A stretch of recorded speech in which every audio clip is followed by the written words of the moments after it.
allegiance to the flag of the United States of America, and to the republic for which it stands, one nation, under God, indivisible, with liberty and justice for all. And all please remain standing for a brief moment of silence.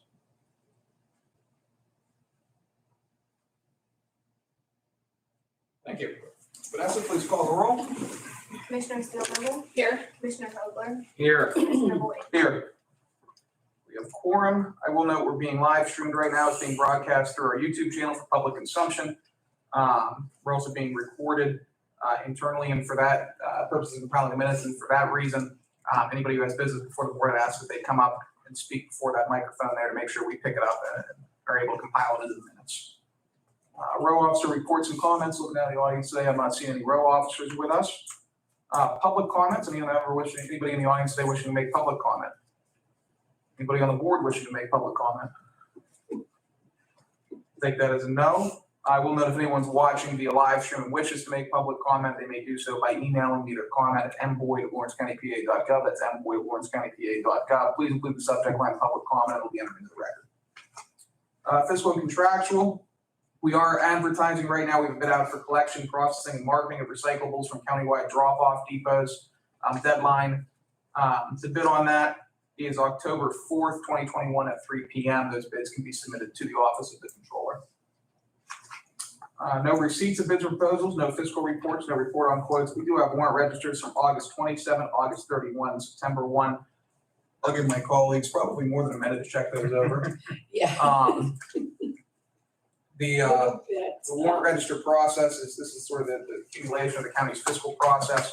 How it works is a department head, row officer, member of the board of commissioners, really anybody in a leadership capacity in the county organization sends down a purchase order.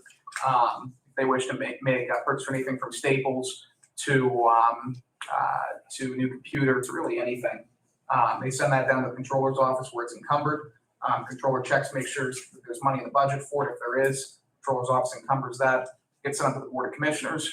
It's reviewed by county administrator and signed off on or not signed off on by the members of the board of commissioners. From there, it goes back down to the controller's office. Controller's authorization to pay it out. Controller pays it out, accumulates these lists, which show all expenditures made by the county.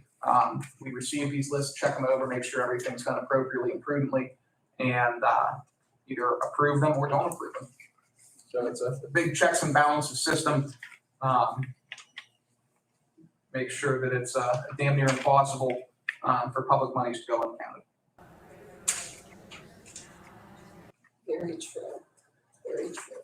And I will make that motion to approve all three. Second. The motion is second. Is there any further discussion? Hearing none, question on the motion. All in favor, please signify by saying aye. Aye. All opposed, same sign. Motion carries. Up next, approval of minutes from Tuesday, August 31, 2021. I'll get my colleagues over to check this over and take a motion to approve or make any changes necessary and expedient. Short one last time. Just wanted to note that I did get the trivia question correctly last week.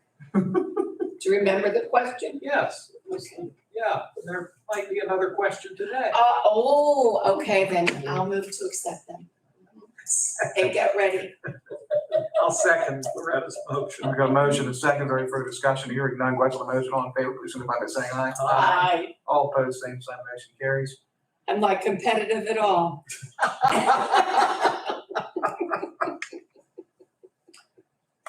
We have one written communication today. This is actually a positive, very, very positive.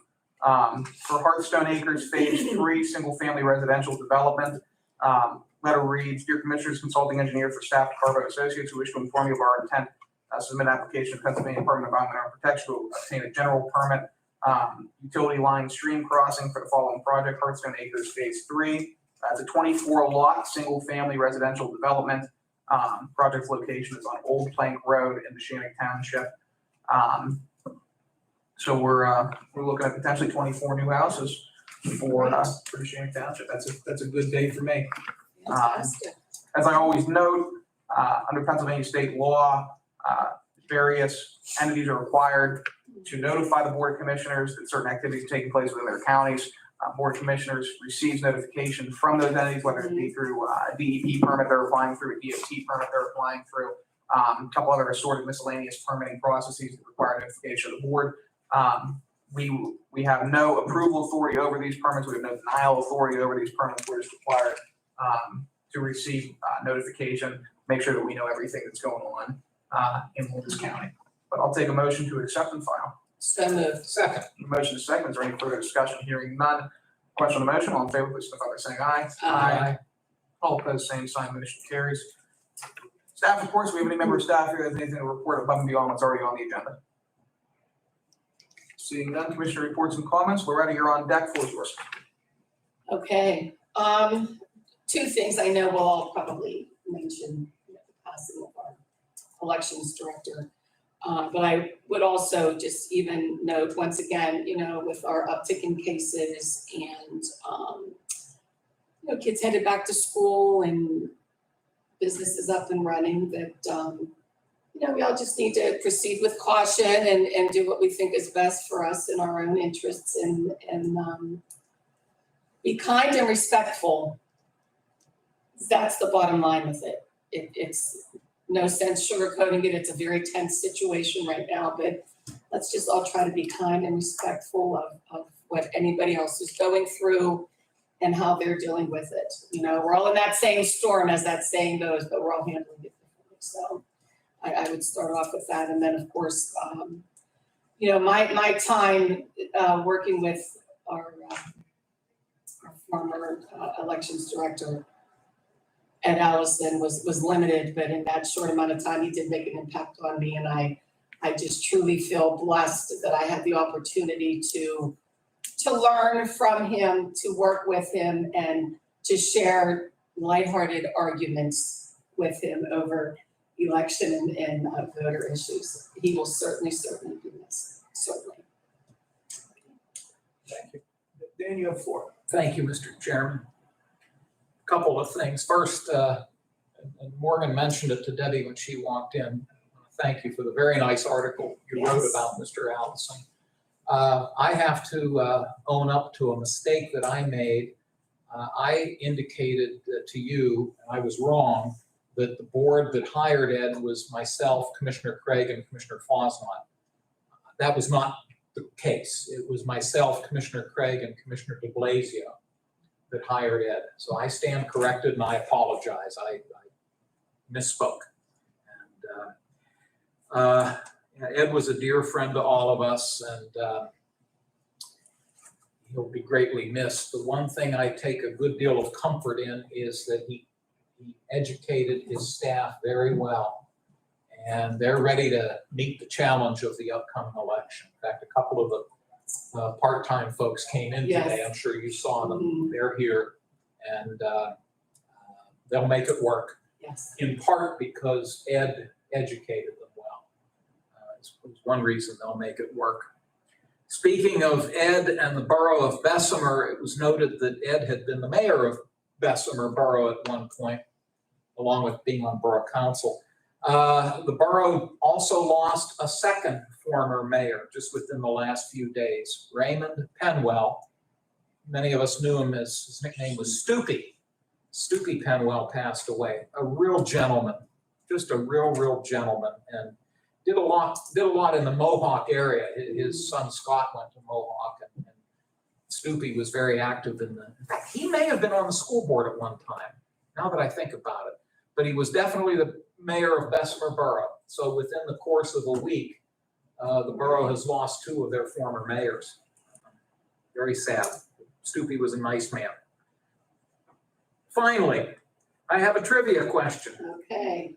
And whoever gets this will get a $2 bill.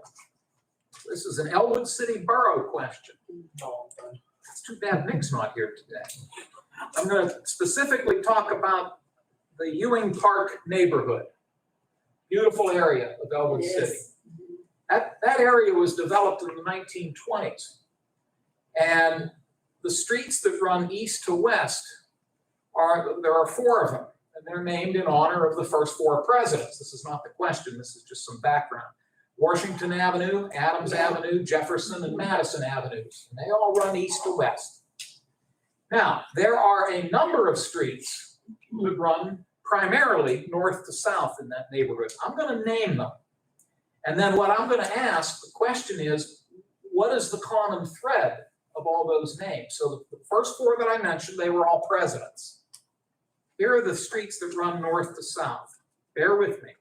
Allenby, Beatty, Bing, Foch, Haig, Joffrey, Johnston, March, Pershing, Patton, Sims, and Wood.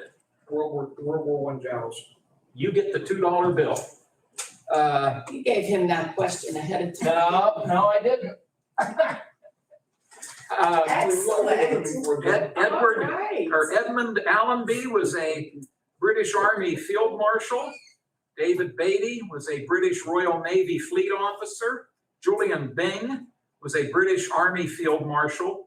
Ferdinand Foch was a French general and the Supreme Allied Commander, and Mr. Boyd is correct, these are all World War I. Right. Douglas Haig was a British Army Field Marshal. Joseph Joffrey was a French general. Francis Johnston was a British Brigadier General. Peyton March was the U.S. Army Chief of Staff. He was also a general. John Pershing was a U.S. Army general. Philippe Patton was a French general. William Sims was an U.S. Navy admiral. And Leonard Wood was a U.S. Army general. How did you know that? I don't know. But I've got one for you. John Pershing is one of 2 Americans in history to be named, it's a rank called General of the Armies, which is effectively the highest military rank you can achieve. Who was the second? Off the top of my head, I'd say President Dwight Eisenhower, but that's not right, is it? Nope. No, maybe Loretta knows. George Washington. It's the only, he was awarded it posthumously, I want to say in the 1950s, because they realized, hey, we can't have John Pershing have this, this incredible honor and not have General Washington. Right. So you had 2 Americans, Makes sense. George Washington and John Pershing. Well, there's your $2 bill for getting the answer. There it is. So I'm framing this. next time you're in Elwood City and you're in the Ewing Park neighborhood, make note of Okay. those streets because they're all Yes, named good. after World War I military leaders, both American, some French, and some Right. British. That's my trivia for the day. Thank you, Mr. Chairman. Thank you. And congratulations. Yes, Thank you. I wasn't congrats. going to let That was Loretta get another wonderful. one up on. So I couldn't remember, friends of mine live down there, and I couldn't remember a single street. I'm thinking, I'm gonna now have to know this answer, so I'm glad it was something outside of the realm that I should have known anything, so that's good. Fantastic. Thomas Jefferson, right? Yeah. Oh, I thought you were asking that as a trivia question. No, I'm asking. Dan would know. Yep, Jefferson. President Jefferson. Excellent, Quite the back of these two, you got the. yeah. Yeah, I'll echo my colleagues' statements insofar as I consider in the short time that I was able to get to know him, I consider him a friend. He will be greatly missed, as was mentioned. Through his efforts, his office isn't going to miss a beat. Even when he was confined to his home, he was calling in. He was having his office run papers out to him to approve until such time as he wasn't able to speak. So he performed his duties to the end. Did. I'm going to miss him. I'm going to miss his friendship. And the funeral service, we have the viewing hours today from 3 to 9. If anyone's interested in attending those, and then the service is tomorrow at 11. And our staff has been notified they're excused. Anyone who wishes to go to the service is able to do that. On that solemn note, we're going to move into the new business section of the agenda. We're not quite ready to move on the first area of the boards with the appointment of Mr. Audia to the Industrial Development Authority. Daryl is taking some time to think that over, that appointment. And so to that end, we'll take no action on that. And just leave it at that. Assessment, JR, what do we have going on here today? Good morning. How you Good doing? morning. Not bad. How about you? We have 2 resolutions in front of you for a settlement agreement for a property located in Wilmington Borough. The parcel ID is 18023 The address is, I believe, 230. or 115 Shannick Avenue. This used to be the old fractured grade property. Most notably, most recently, that was what it was rented for. The old one, but not The the old old one, not yeah, the- it's beside the tavern. My goodness, I'd remember, I'd call that the old Ben Franklin. That's showing my age. The old Ben Franklin 5 and 10 cent store. Okay. The settlement agreement for the property, the current owner of it is Paul Lynch Investments.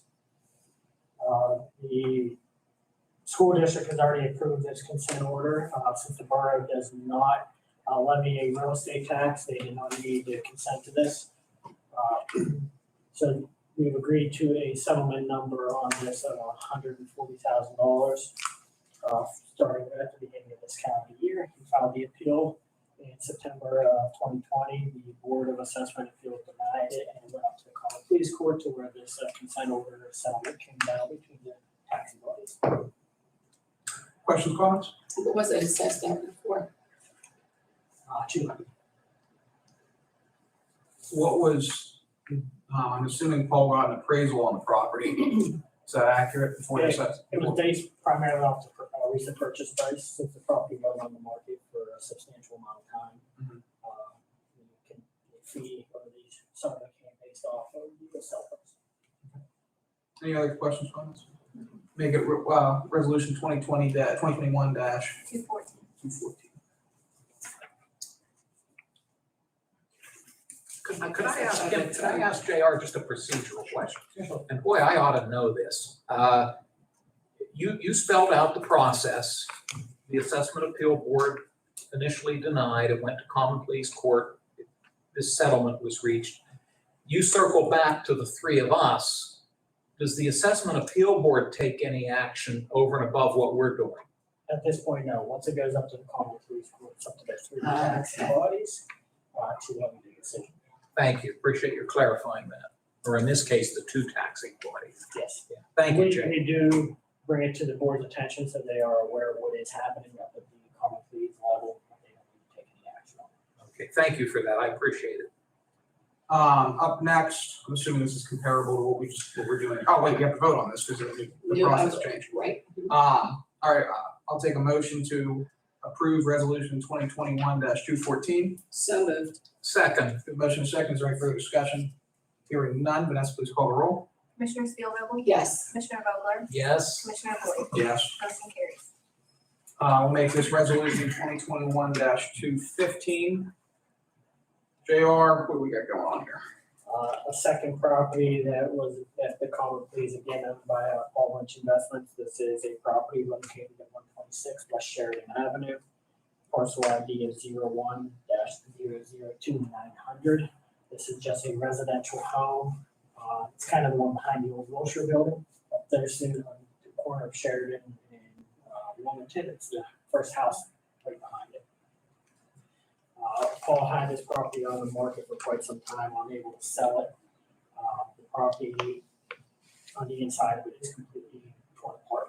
So it is completely gutted, there's not much that can be done with it at this point. So we agreed to the most recent listing price on this property as the current assessed value. JR, I'm assuming in both of these cases that in the case of Wilmington, the school district, and only the school district, in this case, both the city of Newcastle and the school district have agreed to these consent orders. Yes, I won't come to the three of you until the other taxing bodies have already approved it. Okay. In most cases, we are the low person on the totem pole, so we'd rather have the school district, especially the city, we're third. Some municipalities are third, but most of the time we are second. What I do is definitely wait till the school district approves before coming to see the three. But to clarify on this one too, it's the city, the municipality up the city of Newcastle has approved this one. Yes, but I wait for the solicitor to give me the copy of the consent order, and then she will sign by the other attorneys before presenting to you. Gotcha. Could I follow up on Mr. Boyd's question then? Yes. The resolution before us lists your Board of Assessment Appeals, or I should say our Board of Assessment Appeals, excuse me. It lists the Newcastle Area School District. However, the city of Newcastle is not listed at the top. Should it be? At this point, no, because they never intervened in this case. They are made aware of it, but their attorney never intervened. I see. Okay, that makes sense then. But going back to what Mr. Boyd asked you, even though they didn't intervene, the city council at some point agreed to this, is that They correct? agree or they are aware. Since they didn't intervene, there's no necessary action to be taken by them, Okay. but they are brought to their attention by their council. Okay, But they had the opportunity to intervene if they so desired. Correct. okay. And Thank it is a policy that has changed. Well, I don't want to say changed, it's been put in writing recently based off of Act 255, that the property owner is responsible to notify all three taxing bodies prior to them filing the court of common pleas. By doing that then gives the three taxing bodies the opportunity to intervene in the case. They cannot be denied intervention because they are an interested party regardless, but they do have to formally make the intervention into the case in order to have a say in what happens. Gotcha. Any additional questions, comments? No. We'll take a motion to approve resolution 2021-215. So moved. Second, We have motion second, is there any further discussion? Hearing none, question on the motion, Vanessa, please call the roll. Commissioner Steelvogel? Yes. Commissioner Vogler? yes. Commissioner Boyd? Yes. Motion carries. Thanks, Gerald. Up next, we have Chad Strobel for a number of different items with public safety. Chad, if you want to approach the bench. Our first, how you doing today? Good, how are you doing, sir? Doing good, thanks. Our first on deck is, make it 216. For JH Consulting LLC, what do we have going on? All right, every 5 years, per FEMA and the Commonwealth, we're required to complete a commodity flow study.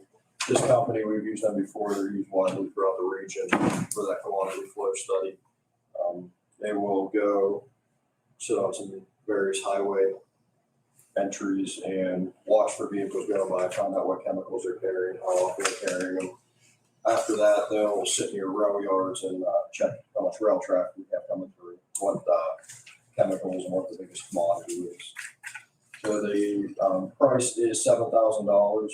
50% of that's due after the first phase of the highway or the rail portion, and the remaining is due after that. This will be covered 80% by a state grant, the HMEP grant, which covers transportation-related studies, training, exercises. So we will be on the hook for 20% of that, which is what we did 5 years ago as well. We covered 80%. We pay initially, then they match the price. The state reimburses us for that funds.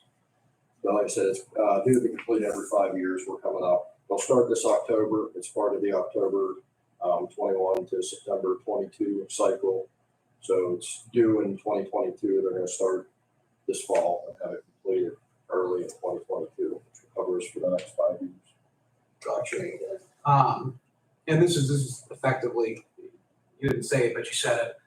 This is monitoring if there's any hazardous materials coming into the county. Correct. So, Gives our hazmat response teams the ability to know what our biggest threats are in the county. As far as, I think our biggest one by rail this last cycle was propane and LPG, and by road was gasoline, diesel fuel. Sure.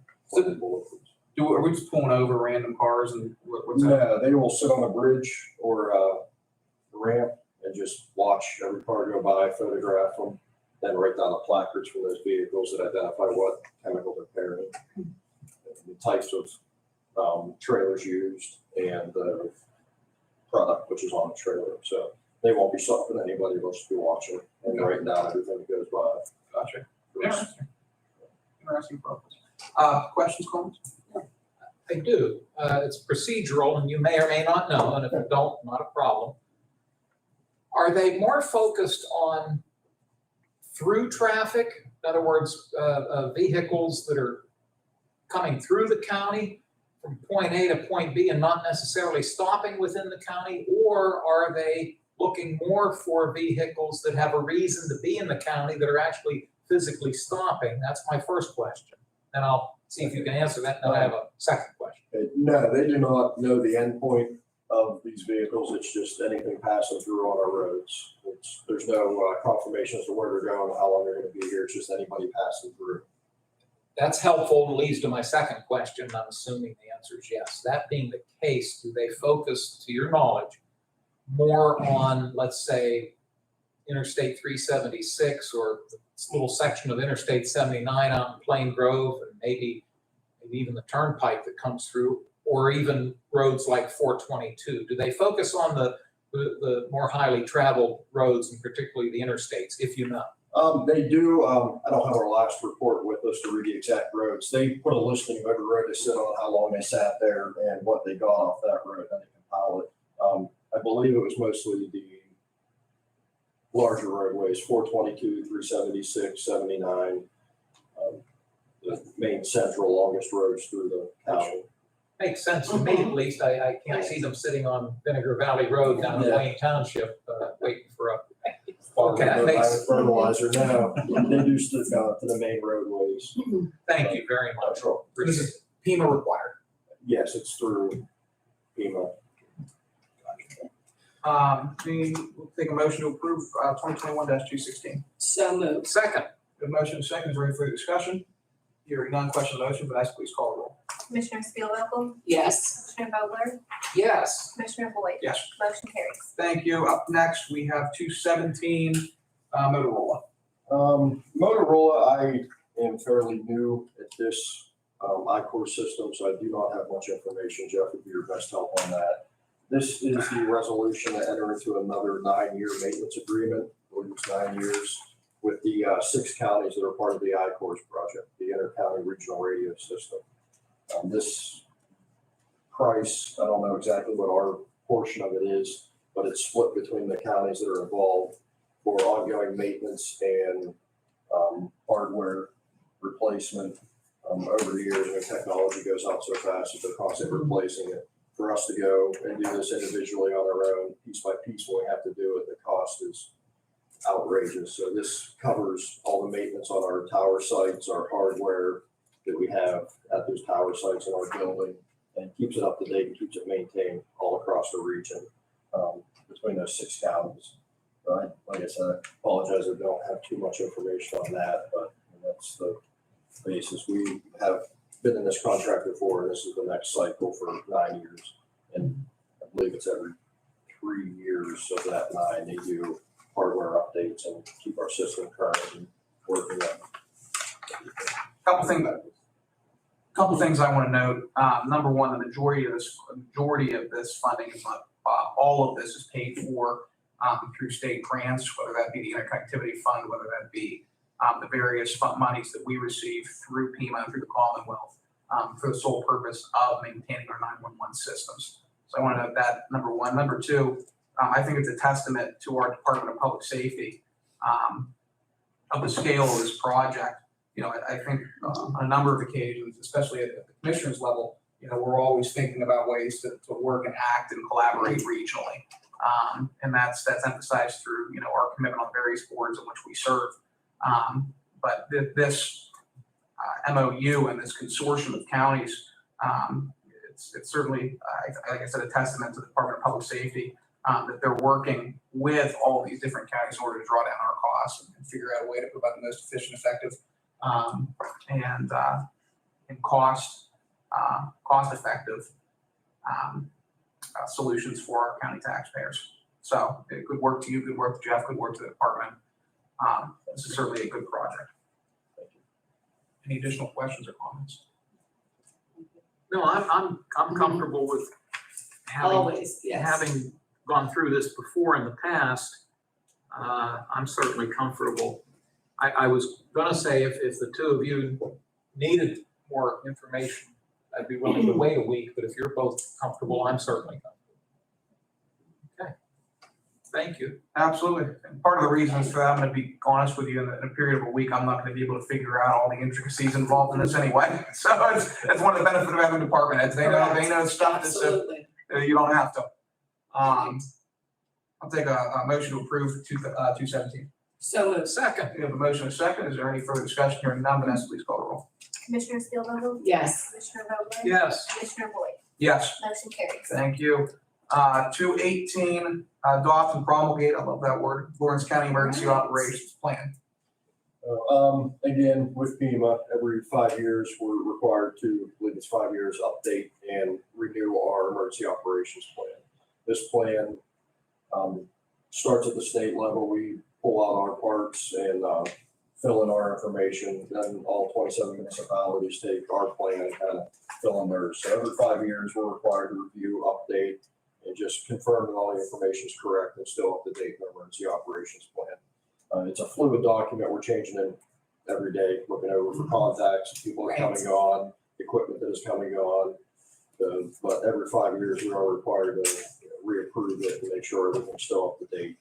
This is Jeff and Fran and Tina and I have been coming through this document as well as all of our other plans, continuity of operations or continuity of government, everything. So this is one plan that needs reapproved. There hasn't been many changes. The biggest part is the commissioners who are approving it, the department heads and some contacts, but for most it's still up to date and unchanged. What event would justify the deployment of this plan? If you're able to provide an example or This would work into anything, but I think our biggest threats around here would be weather-related incidents, a weather emergency affecting multiple municipalities, hazardous materials incidents. But weather is our biggest threat between the ice storms, the severe thunderstorms, snow would be the biggest threat where we may have to activate the plan, make procurements outside of the normal ways of making procurements would go along with the emergency declaration. We'd have to share resources among municipalities, among counties, go into a different type of staffing. But this would also entail opening up our emergency operations center, bring in subject matter experts on all these different public works and planning, medical. We initiated, correct me if I'm wrong, I might be wrong here. We initiated a minor activation of this plan at the onset of COVID-19. It was sort of a half measure. Is that accurate? Yeah, that was the pandemic plan, which was mostly based off of one of the flus many years ago, back in 2007. I forget what the exact one. But most of that information was avian flu. But the majority of that pandemic plan, which is why we started immediately updating it with information pertinent to COVID-19. So we did activate that. We had an enhanced activation of our emergency operations center. We began to bring in, with the assistance of the state and FEMA, extra personal protective equipment. We were setting up plans for how our staffing would work should we have staffing shortages within the 911 center. We're working with municipalities to make sure they had the equipment they needed and the supplies they needed. We're working with the nursing homes to make sure they were adequately supplied and able to continue on until the state would get equipment and PPE. So it was partial activation. We were in more, let's say, enhanced rather than full activation. Yes. Okay. All right. So yeah, big thing, because that's the reason I read Counterterrorism Preparedness and Response Act, and my thought immediately went to terrorism, which obviously isn't the biggest threat in Lawrence County. Our biggest thing is weather. Yeah. As far as hazardous materials. Gotcha. Additional questions, comments from the board? No, I rest assured with the knowledge that you all have and knowing the paperwork that you go through for all of those updates, and every time, supervisors change or, fire chief change, just different things like that. Those all have to be updated to, all of the paperwork needs to be done to be able to, in the event of a situation like that, to get that plan in motion to get what you need from PEMA and FEMA. I remember sitting in a class years ago that it's the paperwork and the municipalities, are you getting the cooperation from the municipalities turning their paperwork in? Yes. Okay, I remember that being an issue, that if you don't have the paperwork in and something happens, nobody to blame but themselves, and just curious if that message got out with updates. The recent hazard mitigation plan, we had to put some extra effort into getting some people's paperwork, but we ended up getting it, everything was covered. So with these, we had a pretty good group of local emergency management coordinators, so they stay pretty active and communicate with us. And they hear a lot from us. We're sending them emails and information constantly. So. Additional? You did mention about counterterrorism, and you would recall this, Loretta.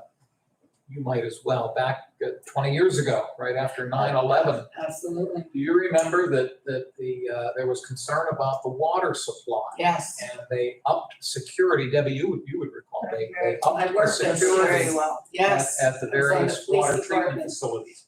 24 hours a day, 7 days a week, there were police officers standing by. That would be an easy way to get it. That, you were, yes. Mhm. Interesting. Yeah. But we'll take a motion to Learned a approve. lot about water treatment facilities, more than I really wanted to know, but, yeah, you took the tours through just to make sure everything was safe, yeah. Mhm. Take a motion to approve 2018, or 218.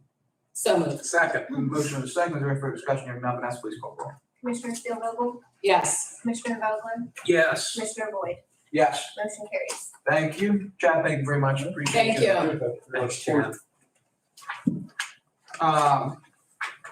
No ordinance on the table for introduction or for final action.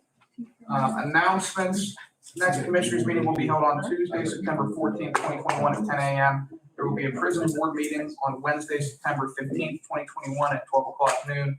And there's a planning commission meeting tomorrow at noon at the Crane Room.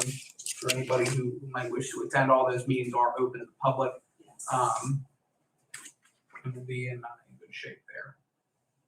Anything additional from my colleagues or? No. Public comment? Take a motion to adjourn. So moved. Second. Good motion to second, is there any further discussion? Hearing none, question on the motion, all in favor, please signify by saying aye. Aye. All opposed, same sign, motion carries. Lawrence County Board of Commissioners adjourned. Debbie, here's your packet. Thank you, Bill.